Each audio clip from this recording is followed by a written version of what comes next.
Okay, so what if you could run an experiment on yourself? Today, we're digging into how one person did just that.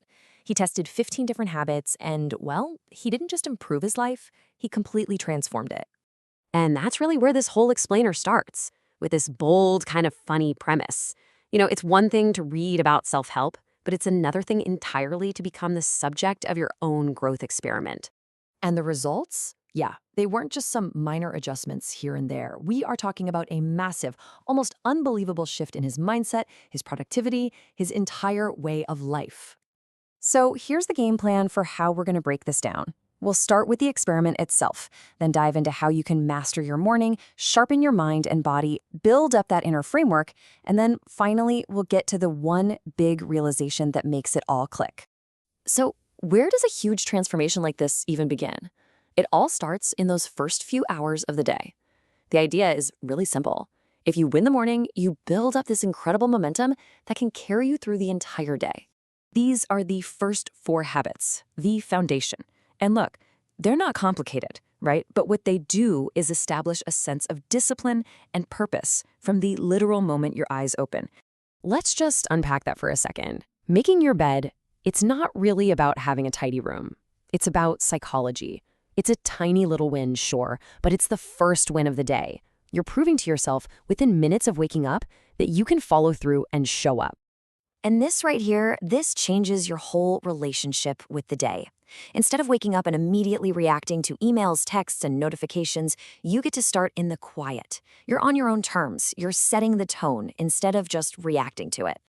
You know that mid-afternoon slump, that brain fog, that feeling of just being off? What if it's not a lack of motivation?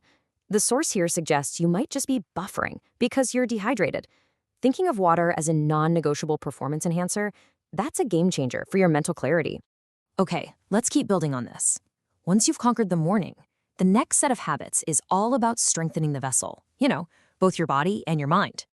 So these four habits, they're all about the quality of what you put in. What you're consuming with your eyes, with your mind, and with your body, it all directly impacts your energy and your ability to bounce back from life. Now, this is such a great point. We're so used to being plugged in all the time that we've kind of forgotten the power of just being bored. A walk with no phone, no podcast, no nothing. That's where the space is. It's where your own thoughts finally have a chance to breathe and where real creativity can bubble up. The reading habit starts off so small it almost feels like cheating. Just 10 pages. That's it. Not a whole chapter, not for a full hour, just 10 pages from a real physical book. But here's where the magic of consistency really kicks in. Those 10 pages a day, they start to stack up quietly. Before you even realize it, you've finished a book and then another one. And that simple habit adds up to about 12 books in a single year. And that is the payoff.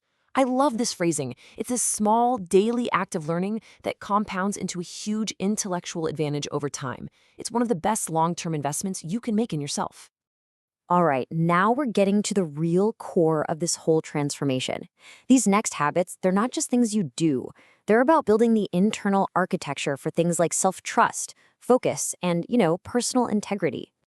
I mean, just look at the contrast here. The shift is so clear. It's going from a scattered, reactive life to one of intentional, focused action. It's the difference between being a victim of your day and being the architect of your day. This all leads to this really powerful idea called inner gravity. See, your confidence isn't built on some huge one-off achievement. No, it's forged in the daily discipline of keeping your word to yourself, no matter how ridiculously small the promise is. It's how you actually learn to trust the person staring back at you in the mirror. And this completely reframes how we think about self-talk. It's not just some background noise, right? It's the actual narration of your life story. If you start treating that inner voice less like a critic and more like a coach, you can literally rewrite the story you're living. And that brings us to the final and honestly, the most powerful piece of this entire experiment. This isn't just another habit to add to the list. This is the fundamental shift in perspective that makes everything else actually stick. It's a single, stark truth. It's not something you just understand with your brain. It's something you have to feel deep down in your bones. And there it is. That's it.